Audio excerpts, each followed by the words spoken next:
Hey family, we're back. I'm Apostle Dr. Carrie Anthony. And I'm Apostle Dr. Jamel Anthony. And this is the Unbreakable Blueprint.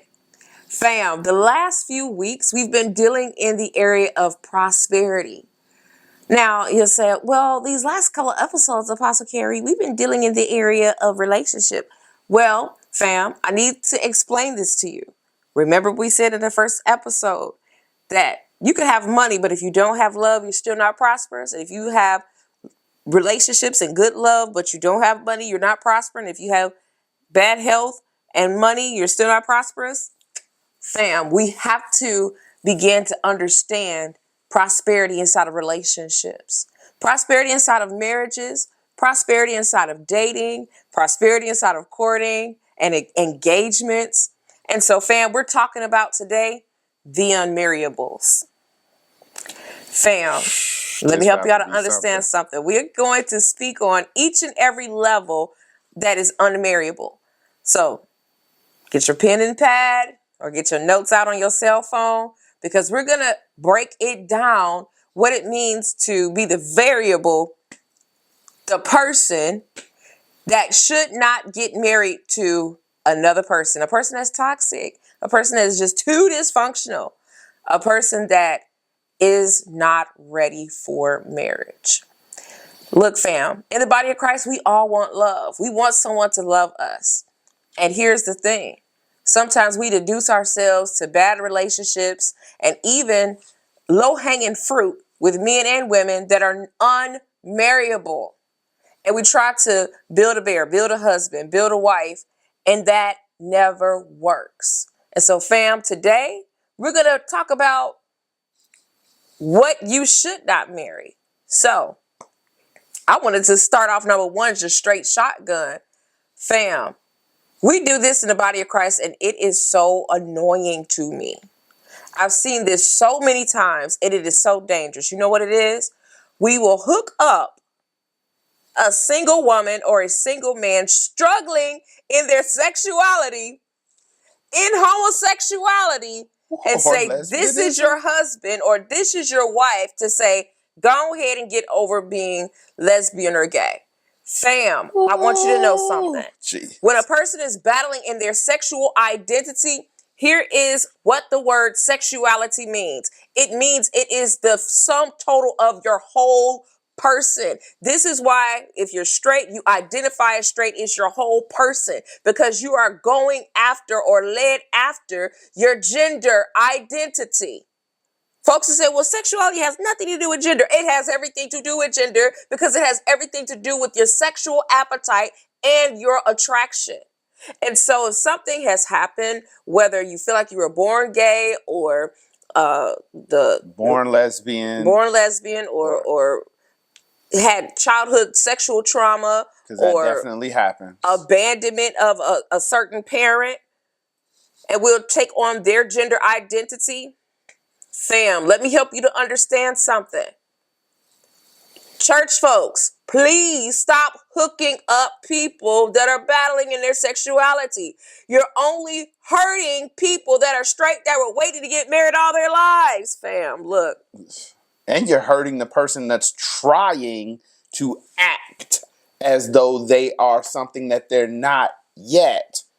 And I put that yet in the caveat because there are people that are getting free every single day. Yes. People getting delivered, totally delivered, not somewhat delivered, but totally delivered every single day. People are getting counseling. People are getting deliverance. It's happening. However, if they have not decided yet to walk that path and become 100% free, then you should not be trying to hook them up with one of your best girlfriends or one of your best boyfriends because they're so kind and nice and you think that other person's so kind and nice and they're going to make it work. If that person is struggling in their sexuality, they're never going to be able to be committed to the person you're hooking them up with. Why? Because they have an issue in the area of their flesh that controls their entire person and their appetite and attraction. So the answer is they have to be born again. But here's what. Now they have to work out their own soul salvation with fear and trembling. So what does that mean? Now they have to go through the process of healing and getting delivered from same-sex attraction and even character and behavior and mannerisms and attire. They have to go through that self-work, and they have to filter that through the cross. And they will even need accountability, an accountability team, and even counselors to begin to say, no, that right there. See that right there is an inclination. That's a proclivity. Are you okay? What are your feelings? Like, they have to begin to walk out the process. And here's what we do before they even get in the process good, before they start to walk it out. We're saying, oh, Johnny, here is Rebecca, and she's a woman of God, and she's been waiting to get married, and we just feel like you two would really hit it off. And sometimes they do, because guess what? 9 times out of 10, most homosexual people still have an affinity for the opposite sex anyway. And so they'll try it, and they will push themselves in a space they are not ready for yet, that they've not processed yet. And all of the emotions and all of the detoxing from sexual activity they've not gone through, but we're hooking them up in hopes that a relationship will bring them healing and deliverance, when in fact it's breaking them even more. And then before we know it, we'll have a slip up and a fall, and the innocent spouse that may or may not have known that John was struggling in his identity has fallen. But now we have a betrayal that hurts even more than opposite sex betrayal. Because where do you actually put that? Yeah, how do you think to defend against it? I mean, you can't possibly stop everyone. You can't possibly stop that person from seeing everyone. So we have to stop that in the body of Christ. If they've not worked out their salvation and went through their process, they are not marryable yet. Marryable. And that's up into and including transgender identity. We have to let people heal in their identity, in their sexuality, and in their person, and begin to deal with God on a level where they understand the mind of God towards them and God's infinite love and wisdom towards them. Look, this, and I say this, and we already know that the community celebrates pride, but in reality, they'll look at their identity and will see, oh no, I wasn't born with these feelings, or I don't know that I fit into this box. And they are not absent of spirituality. Okay? We're not going to steal their spirituality from them. Come on. However, it's still prideful, because you're still telling God what's right and what's wrong. Just like transgender identity. The scriptures tell us something straight up. It says, how can the clay say to the potter, what have you made? It's literally telling God, you don't know what you made when you created me. I know better than you. And let me tell you guys, God has infinite wisdom tied to who we are, his will towards us, and our sexual identity. He had a plan for all of it. Okay. And so 9 times out of 10 in the body of Christ, we don't like to deal with the truth of sexuality, especially in the pulpit, because we'll think that it is so taboo, but it's really not, because it makes up the sum total of a person. And we have the responsibility to build people. Okay. And so it's deeper than just, let's just marry them off and maybe they'll figure it out. Fam, it's deeper than that. This is dealing with their entire presence before God. So we have to say, no, that's unmarryable. We have to be honest with it. We have to sit them down and honest, and they have to come to, I'm not ready for that yet. Let me go through my process, okay? Yep. And let me begin to transform to who God has already willed me to be, and come into alignment with his plan and purposes for my life. And here's what, even cut off that idea that you need to have sex, cut off the idea that you need to be attracted, and focus on the things of God for a season until he empties you of your fallen state, of that state that is unnatural. The sinful man, the sinful nature has to be emptied. Absolutely. And let me say this. It may not be easy. For some people, it's easy. You get prayed for, hands laid on, you wiggle around, devils leave, and you wake up and you feel like an absolute new person, a whole new He-Man, a whole new she person, right? You're totally brand new. But for some people, that deliverance isn't instantaneous. That deliverance comes with a fighting of yourself. You're fighting your whole identity or what you built up as an identity. You're choosing to say, oh my God, this is not the truth, and I want the truth for myself. I don't want to live a lie. I don't want to live like a broken existence and trying to no, it's already figured out. I have to get into His alignment, not my own. And so fighting the spirit of rebellion is huge. Praying against the spirit of rebellion, especially as it resolves to sexual identity, huge. You got to pray against your mind trying to make it feel right when you know that it's wrong. And there are people that's going to tell you, it's right. Do what you want. Love is love. Feel what you want to feel. But all throughout the Bible, you pick a book. In almost every Bible book, there's ways that seem right unto a man, but the end does not look very good.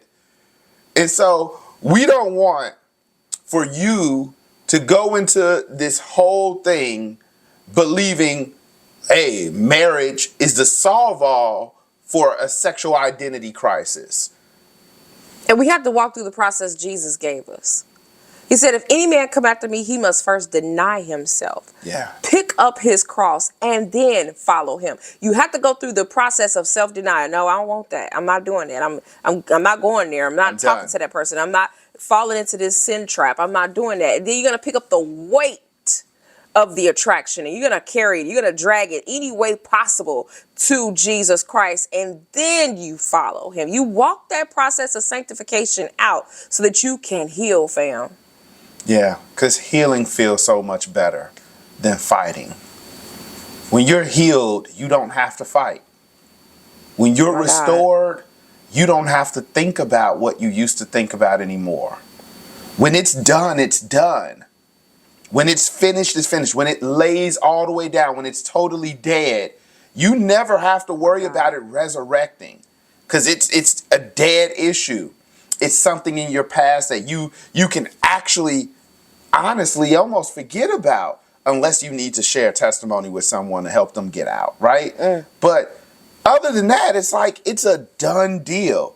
You don't live that same way. Your children are able to be raised in the way that you see that they should be raised, Christ-oriented. Yes. You're able to procreate.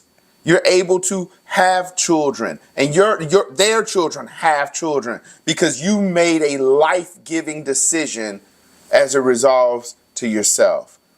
Again, anyone battling inside of this, not marryable. You should not try it. Don't do it because you're going to hurt yourself and you're going to hurt the other person. The next thing that I believe it's a whole thing, but the next thing that is not marryable is a person that has addictions. Now, anybody that has addictions, they're going to always put their addiction before you. So if you've gotten married already, right? If you're already married and that's going on, you need to know what you're in for. Mm-hmm. You need to know it's going to be a battle and a fight, and it's already up a very steep hill. Okay? However, God can support. There are places when that other person wants to get better, there's places where you can go to get better. There's counseling where you can get better. You can have a better life. It's possible, right? I'm not saying that it's impossible, but I am saying that it is an uphill battle. Now, to those that have not gotten married, don't marry the person with all these addictions. If you can see the addiction, don't run into it. Lord. Because it is too hard to deal with that, because that addiction is a form of idolatry. It's a form of worshiping another God. It's a whole different ball game. And when someone is addicted, like for example, a drinking addiction. When someone has a drinking addiction, anytime that they feel depressed or they feel too happy, they're drinking. They might be drinking at 10 o'clock just because they said so. Just because they woke up, watched WWE, clacked 2 beers and said, because I said so, right? They're drinking. They woke up late in the middle. They woke up at 3 o'clock in the morning drinking. They're doing random things. And people that drink do random stuff. Mm-hmm. They do stuff that you can't control, nor can you predict. Lord. And you don't want to come home worrying about you're coming home to, which is the typical thing with someone that has an addiction, typically with a drinking addiction, with a drug addiction, with even a sexual addiction. This type of person is not marryable. Yeah, unmarryable. Unmarryable. Absolutely unmarryable. Sexual addictions are some of the worst addictions in the world. From people that are addicted to pornography, corn. I'm uncertain if I can say the actual word on this network. From people that are addicted to corn and corn stars, to people that, and I mean, we can just stay inside of that area, because typically the person that is addicted inside of a sexual area has already began sexual practices when they were younger. All right. Mm-hmm. These sexual practices stay with the person until they are renewed, until they are honest about the sexual things, the sexual practices that have happened. Now, the thing about sexual things is that we are quick to forget what happened sexually. There are people that go to sleep with people one night and forget them the next day, and move on to the next person and have sex with that person and forget that person the next day. They're like, I don't remember who the last 5 people I've had sex with. There's tons of people that have sexual addictions, and they will have sex with any and every person that looks like the part, that feels like the part, that opens up a door for the part. And here's the thing with a sexual addiction. It's not that it's just coming to them. It's them chasing after it. And so when a person has a sexual addiction, they are constantly texting. They are constantly on the phone. They're constantly on the internet finding something to gratify the sexual addiction, finding something to touch an area that could not be touched. And let's say you are not married and you can already see it. You can't make it a cute thing like, ooh, we can do corn together. We can watch it together. Don't do that to yourself, because what you're doing is creating a marriage bed with 3, 4, 5, 6, 10, 20, 30, 40, 50 people. You don't want to wear 50 people's underwear. Or shoes. You don't want that. You don't want the cucumber that has been used by 150 people. You don't want that. No one wants that. If you're a male dealing with a female that has it, you don't want to wake up and be afraid that there's someone else knocking at your door. There's someone else ready to shoot you over her, because you're laying in the bed and you're supposed to be like married, but she's decided she don't want to be married truly. You don't want that. If you're not married, you don't want to look at that and just let it go. You need to address that head on. Hey, sounds like you have a sexual addiction. Sounds like there's something really going on here. You can't marry someone with a sexual addiction because they'll never be committed to you. If you have someone, and there's tons of addictions, and we'll go through a couple of them. In fact, a money spending addiction. Gambling addictions. Gluttony. You just got to eat. And let me tell you something, with eating addiction, there's a particular show. Talk about this show. In the world. And usually there is the dealer that's sending the food and the person that's setting up and just eating it all. Let me tell you something. You cannot be codependent with a food addiction. And it's so easy to do. It's so easy to be codependent with a food addiction or even with a drinking addiction or anything. And usually there is codependency with addictions. And the problem with that is the codependency. We find that one person is the enabler. Oh, well, let Woo, me go deal ahead with and it. give you the money. I know you don't have any because you spent all the bill money, but I'm going to But go I'm ahead gonna and pay figure for it your out. stuff. Fam, we have to come into sobriety.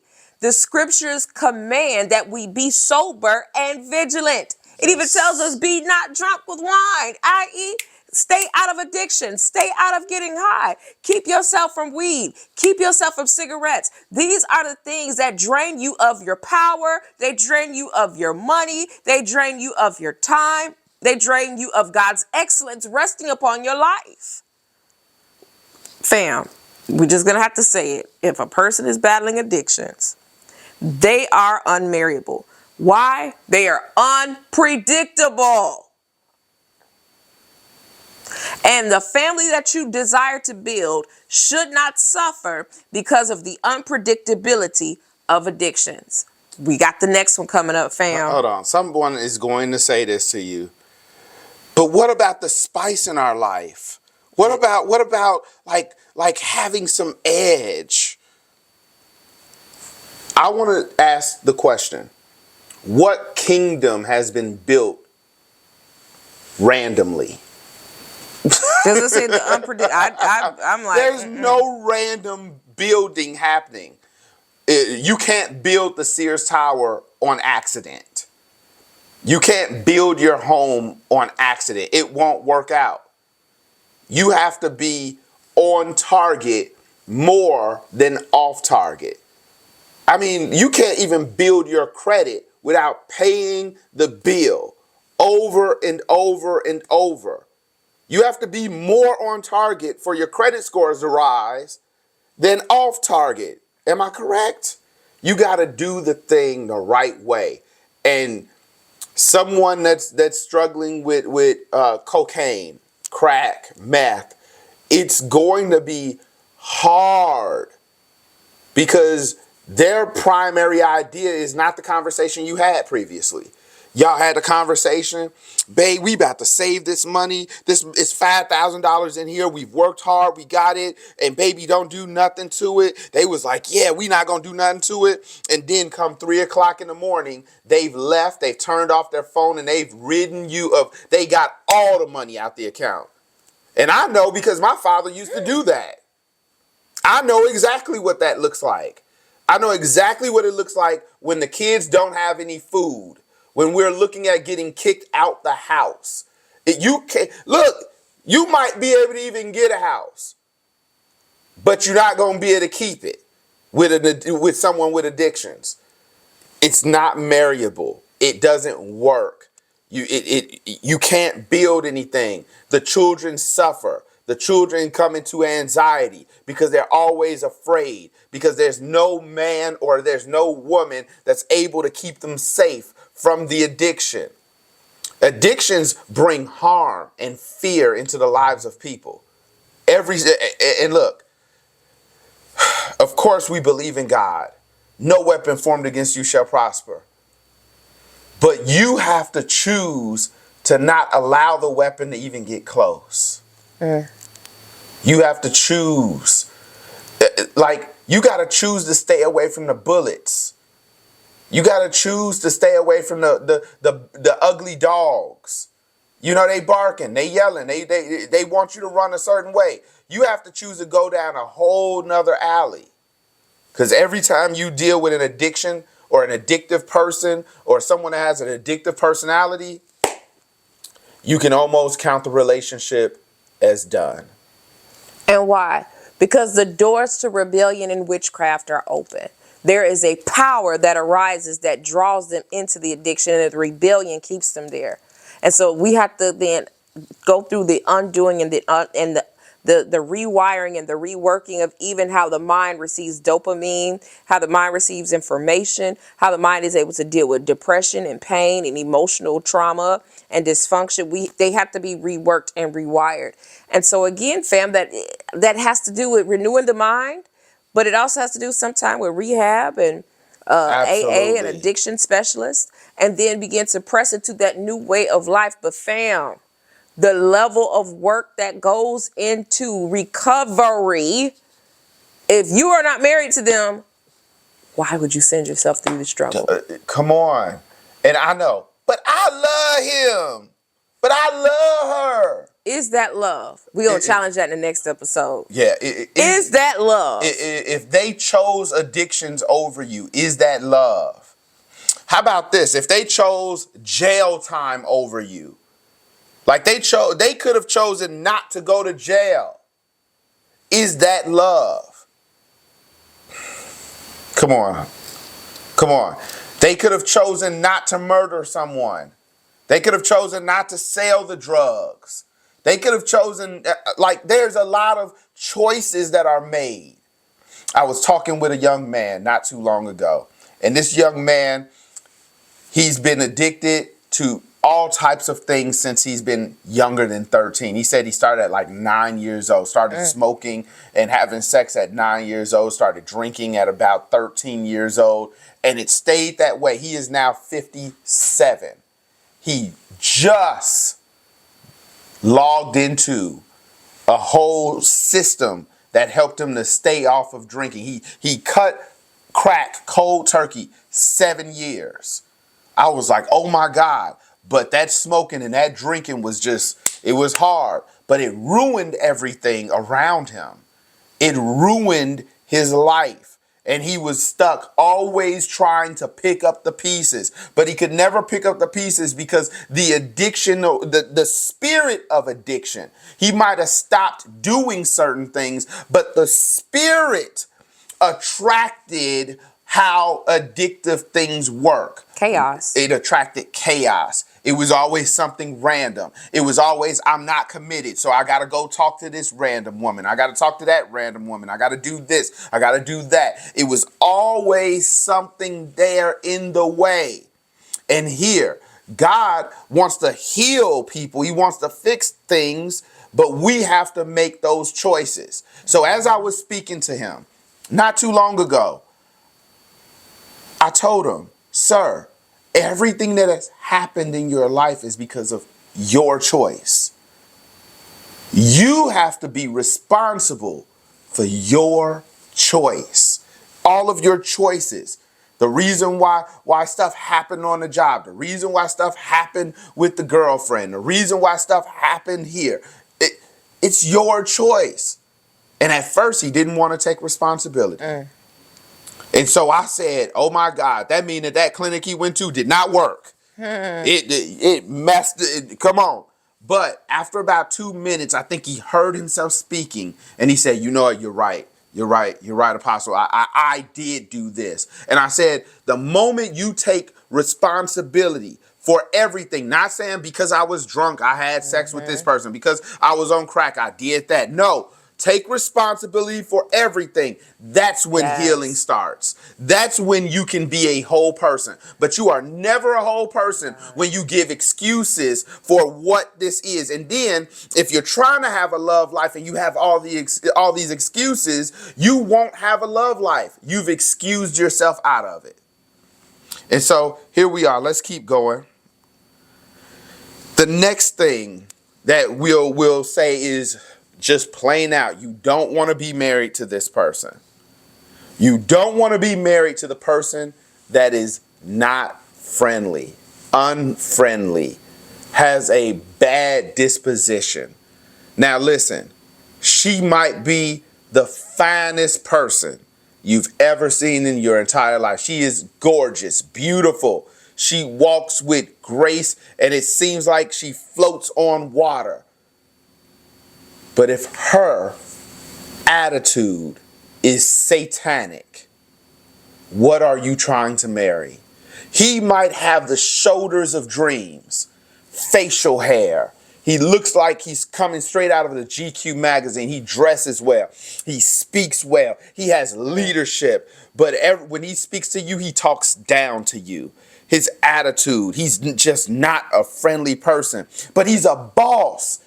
But he's everything I want. The person that is not friendly is abusive. And here's another thing. The Bible corrects us into, if you want friends or if you want to get married, show yourself friendly. My husband and I have this, je ne sais quoi, this idea that if you want to get married to someone, marry your best friend. Period.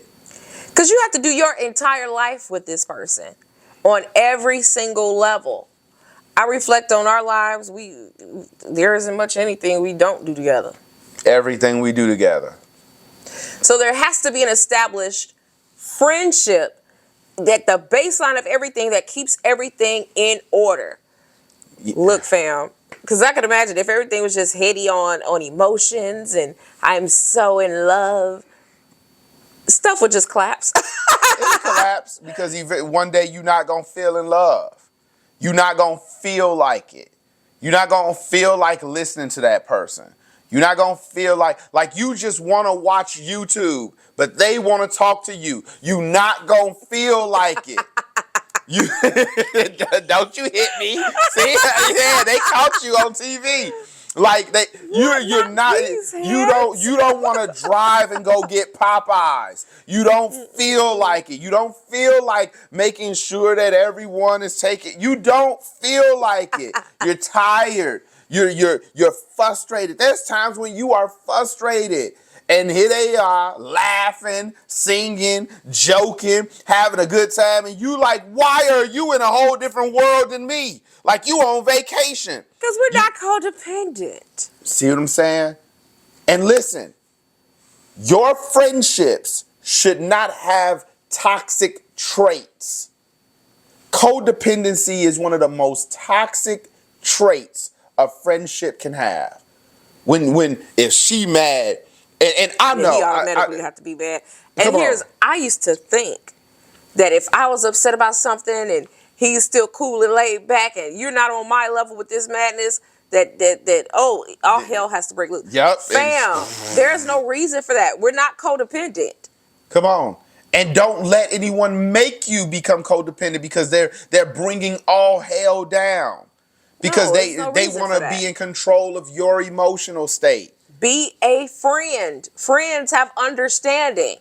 Friends have respect. Friends have wisdom.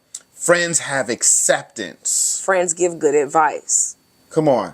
And friends, if they let you down, they'll say they're sorry. So you want a friend. You don't want just someone you're highly attracted to. And if they're unfriendly and you're highly attracted, fam, they are still yet unmarriable. Not marriable. And you are not marriable. And I'm going to say why you're not marriable. Because you are attracted to pain. You are not marriable if you are attracted to pain. It is not wise to always want to hurt yourself.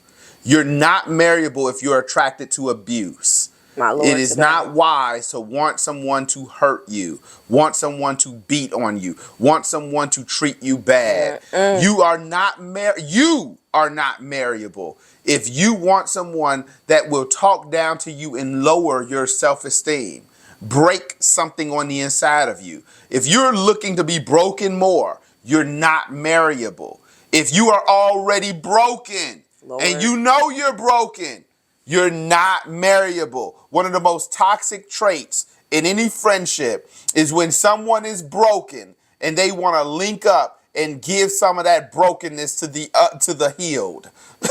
Lord have mercy. And here's the great thing about the healed. Let me give you guys something.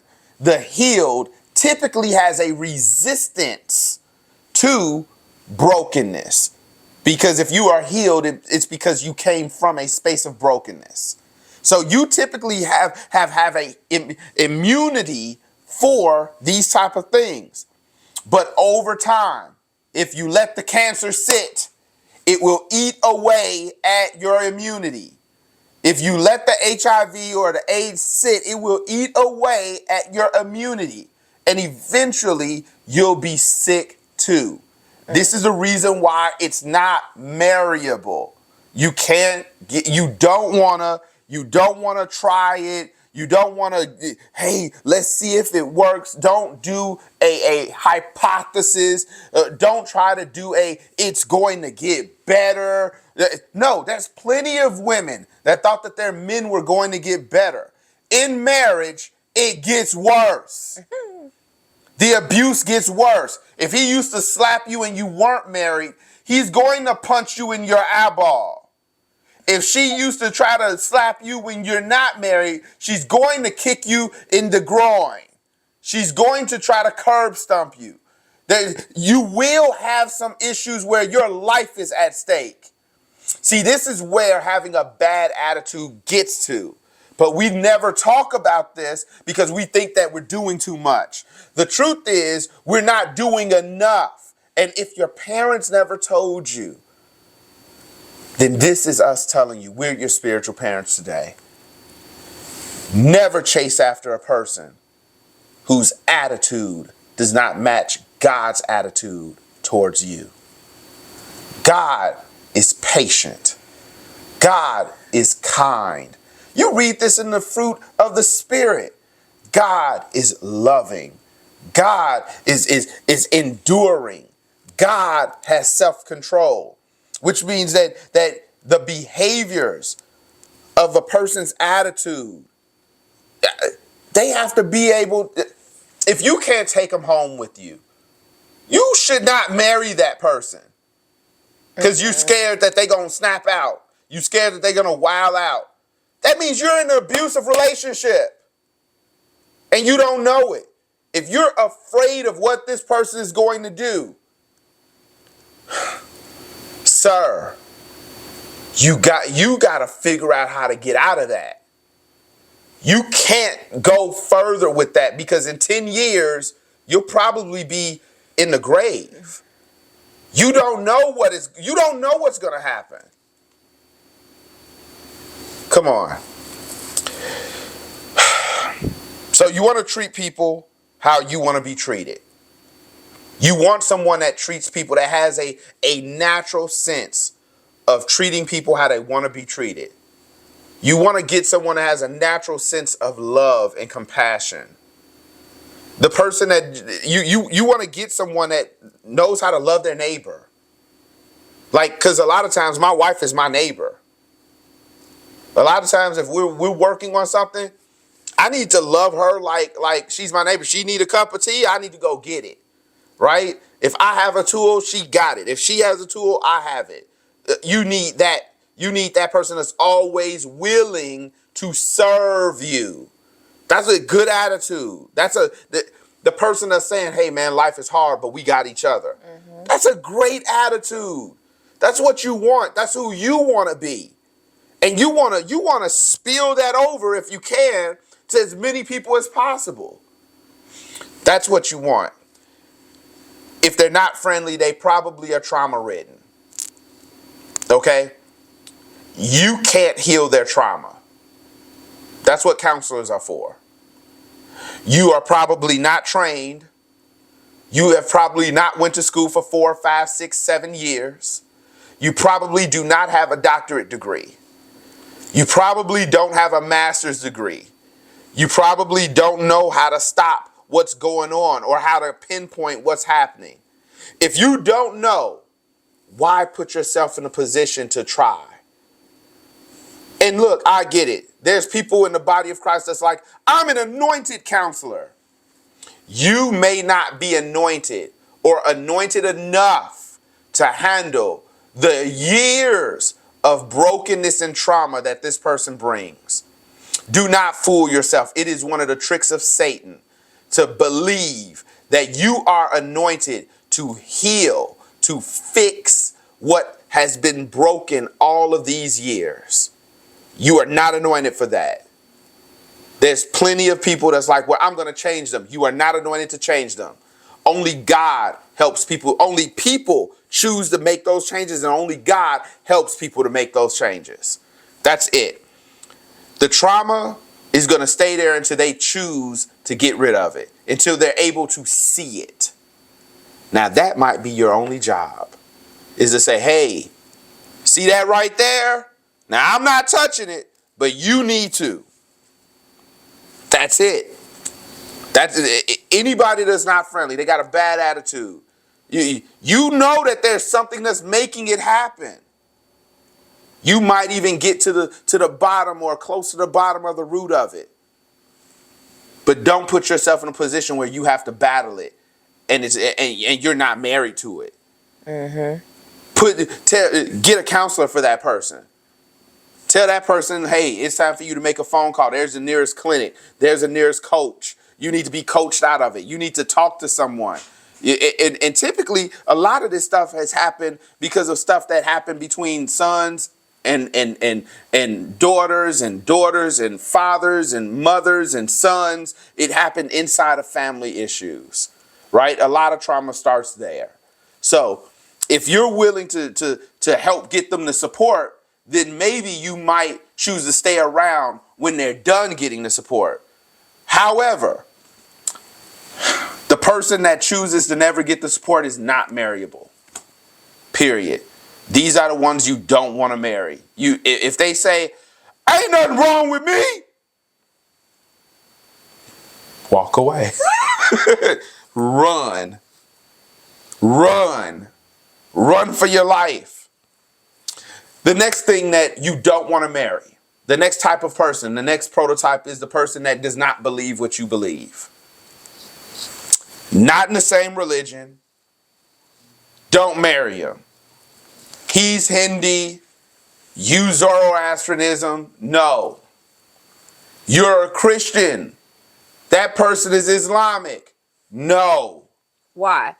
Because the Word of God instructs us that we're not even to be it those that are not in the same faith. God bless you. The Word instructs us that we are to walk together and agree. The Word instructs us that we are to come together on one accord. How are you in one accord if you have different belief systems, different systems of faith? You're totally, and the word faith is pistis. It means that you are fully persuaded that Jesus is Lord. So how are they not persuaded that Jesus is Lord, but they're in a different faith? No, it's not going to work. You're going to, at some point, come into a chasm inside the relationship, even though you respect each other, because there's going to be somewhere where the disrespect for the religion will come out. The disrespect for Jesus Christ will come out.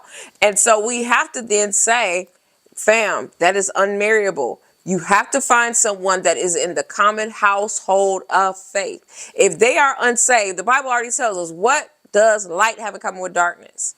Bad company corrupts good morals. Come on, we're you already preaching. Instructed on what is a good spouse in as in accordance to faith and sharing the same faith. You have to have that. Look, and here's another thing. You don't get with somebody that's on a lower level than you in the faith. Woo! You're maturing and you go and marry a babe. Come on, deal with this. That's called being unequally yoked.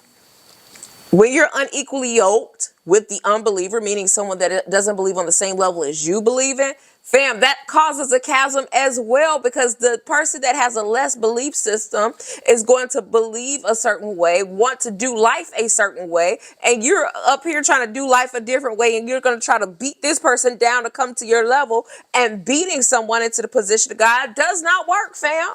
Come on. And so you cannot unequally yoke yourself with the unbeliever, whether they're in the same faith or if you're Christian, but one is less mature in the faith or a babe in the faith than you're mature in the faith. It doesn't work. There are so many times we've seen preachers get with women that are not in the same level, not even in the of same faith. category. And then it's like, baby, did you get with your spiritual daughter? Literally. Because they were supportive, because they showed up. Like that was the only metric you used to get with this daughter? Wild and out of control. Absolutely unexplainable. By no means should a young minister, and I want to speak to the ministers. Let's say you're new in the faith, but you have a higher title. By no means should you be going shopping and getting regular people.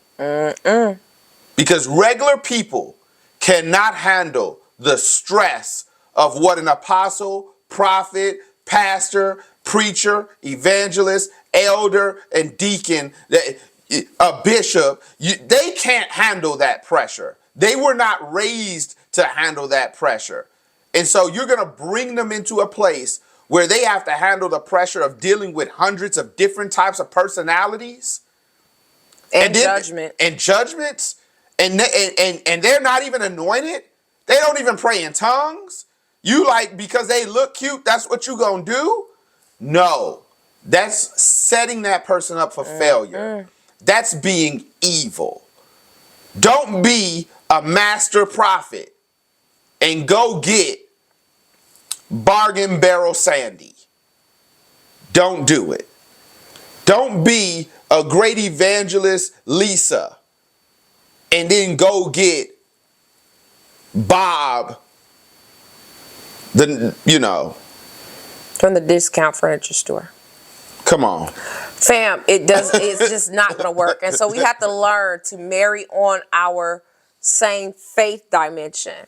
Yeah. And so that we can have a commonality as a household of faith and have a commonality of understanding and walk together and agree. Look, fam, and here's one thing I just want to throw this at you all right now. Do not think you're getting married for your calling. Oh, she's going to be a great first lady. Oh, he's going to be a great first gent. Fam. Trap. You cannot marry someone because they look like they compliment you on the pulpit. You cannot marry that. Why? Because that is demolition from day one. That is diabolical. Why? Because we try to choose someone for ministry. No, you have to choose someone for your life. Period. Marriage is just not about the pulpit. It's not about looking good. It's about building a family that sustains life. Yeah, we've seen plenty of people get married because they look good and their church exploded. It was big and everything. And then it failed and crumbled and shut down.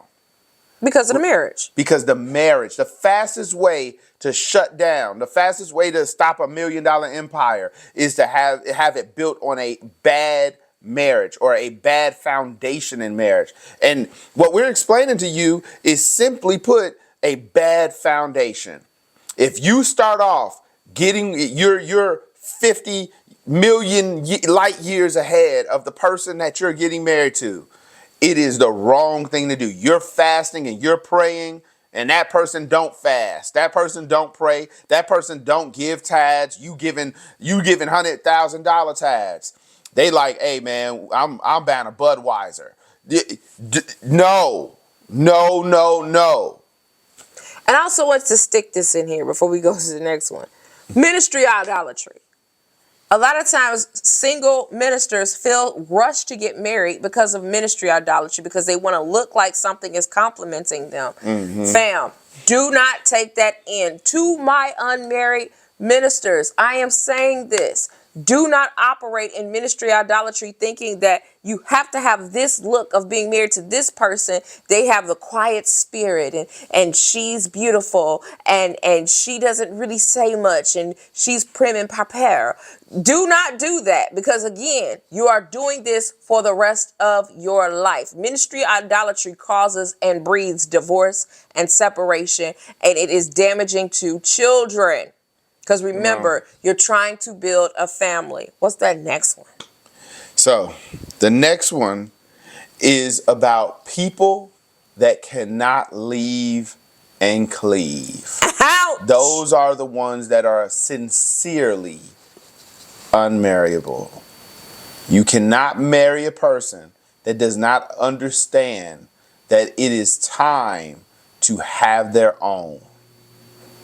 You cannot marry a person that does not want to leave and cleave.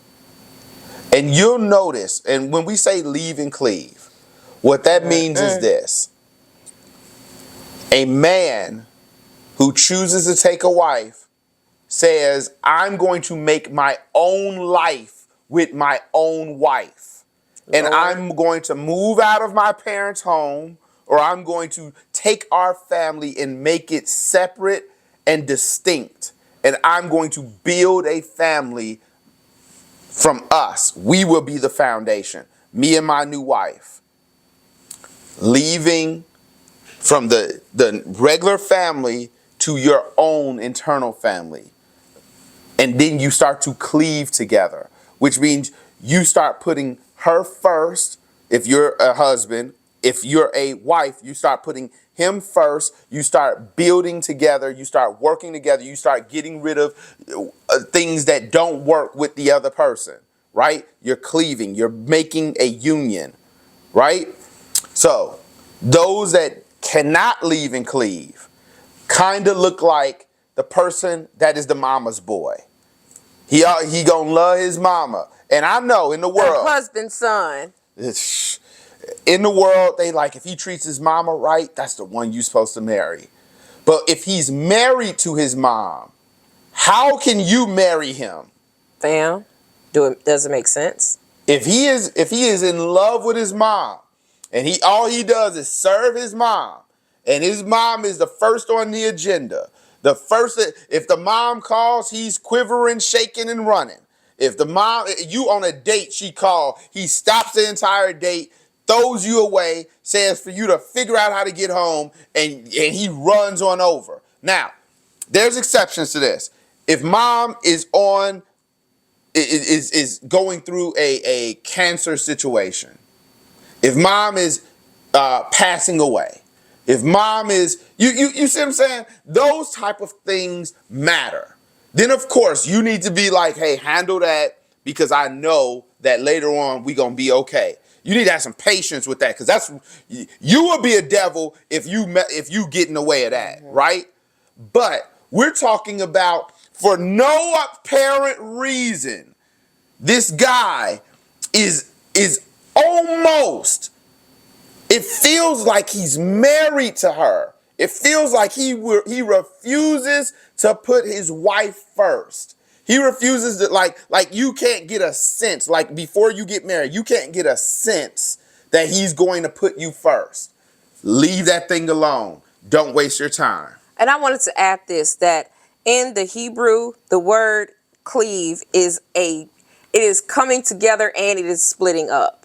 See, what folks don't understand is it is a poetic terminology to leave and to cleave. Because on one hand, it means you're joined to your husband or to your wife, but it means it cleaves and cuts off other people from the union. Woo! And a lot of people will receive the sharp pain from the sword of the cut and the cleave, hacking different relationships away, hacking the son from his mother, hacking the daughter from the father. It is a smooth cut. And a lot of times it means to split the head in two. So that means that you're rending apart even the mindsets to be connected so closely to anyone but your spouse. It also means inside of the Greek that you're in a room with no exits. Wow. So it means there is no out. So if this is a mama's boy, a husband's son,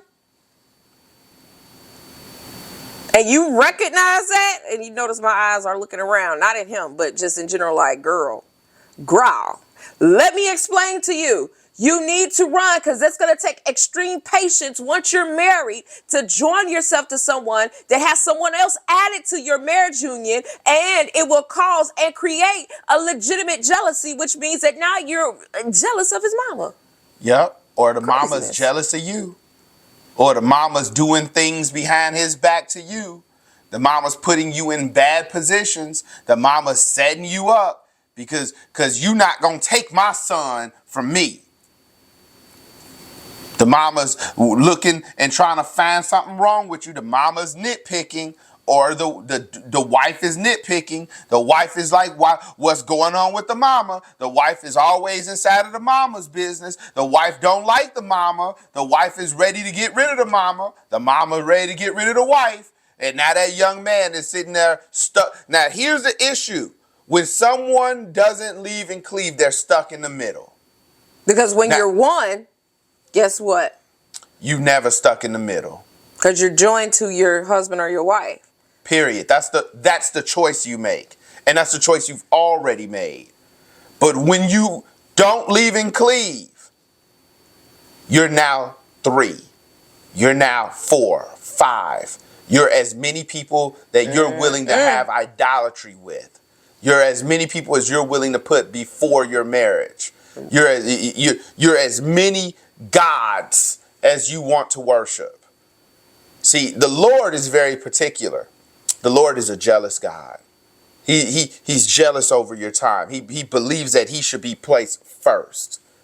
There shall be no other gods before me. Correct?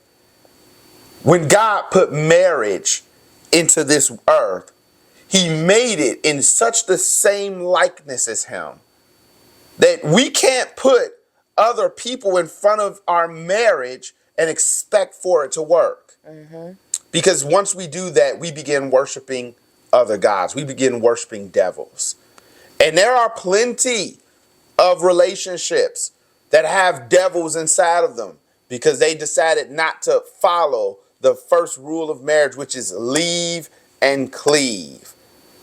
It's the first rule. It's one of the hardest rules because it means that you have to become one. Where the two were once one and one, now you have to become one in totality.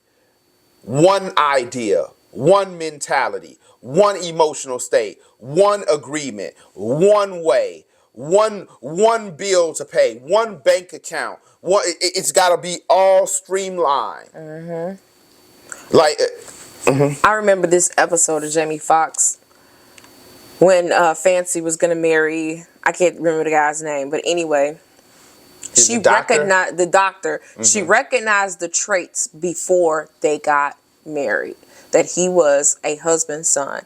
Anytime his mom called, he came. Yes, mother. Literally. He was a mother's husband. I mean, yes, mother. My mom needs cake.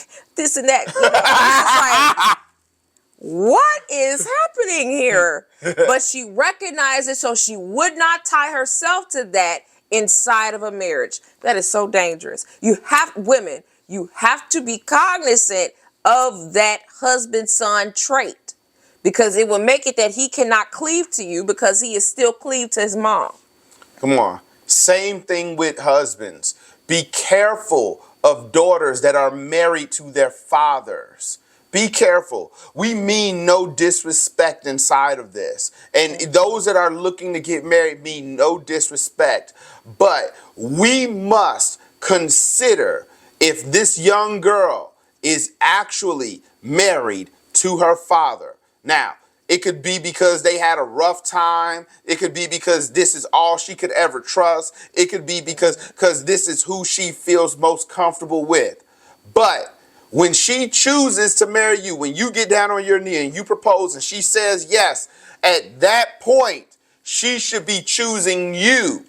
She should be considering you. It should be, we are about ready to be married, and or if you are married, it should be, well, Dad, I gotta look at what my husband needs. It should be that way. Well, all right, fam. So I know this episode went hard, okay? Because we talked about the unmarriables, the traits of those that are just not ready to be married yet. And so, look, if you find yourself in any one of these traits, it's time to transform. It's time to do the inner healing, get the deliverance, get under some accountability, get trained, get discipled, and grow up if you desire to be married. Now, fam, we're getting ready to close this episode out. But guess what? Number one, you can catch us every Monday at noon Central Standard Time to 1. You could always find us here. That's also, you can find us on Fridays, 6 p.m. Central Standard Time. You could always find us right here. So don't you let that time slip up and get you found out before the Lord Jesus. No, you get that remote, you pick up your phone, and you click on Doctors J and C, okay? Because we're coming back at you with another episode of the Unbreakable Blueprint with information just as powerful as this, okay? Next, if you would like to give, look, you go to our Cash App at $ Jermel, J-E-R, and A-N-D, Carrie, C-A-R-R-I-E, K-H-I-M, and you will find these beautiful faces there. Boom. You can sow right there. Also, you can go to Zelle at kingdomathand@gmail.com and sow into Zelle. Now, fam, this May, all roads lead to Oak Brook, Illinois at the Doubletree on Spring Hill Road. Why? Because we're having our 18-year church anniversary convocation, and it is going to be power packed. We are also having our sneaker ball, which is $80 per person, $150 per couple, six course meal, sweets table, dessert, all the things, 360 booth, all the things for you to come out and celebrate with us. Get your fine attire on, your formal wear, and your sneakers, okay? And come on out and celebrate with us. If you desire to come out with us, hit us at admin, ADMIN, at KHIM.com, and we will make sure that you get the information so that you get the tickets. So we will have Apostle Lewis Wembley and Apostle Isaac Watson out with us on the Thursday and the Friday, and Sunday it will be we are going to go in, him and I. So you don't want to miss May 1st through the 4th as we celebrate and hail Lord Jesus for the 18-year convocation. Also, fam, if you want to come to our church services on Sunday, hit us at admin, ADMIN, at MYKHIM.com, and we will make sure that you get the Zoom link so you can join us with our awesome community of believers. And guess what, fam? We are multicultural and we are multi-generational. We have people all the way from 1 year old all the way to 80, and we have a good time, and we're multicultural. We have every race there, literally. Every race is there, literally. We are global. And as I said, we're all over the world. We are all over the world and have apostolic sons and daughters all over the world. As a matter of fact, hey y'all. Thank y'all for watching. Share the video. Share this episode. Share and tell your family to get on KPE Network.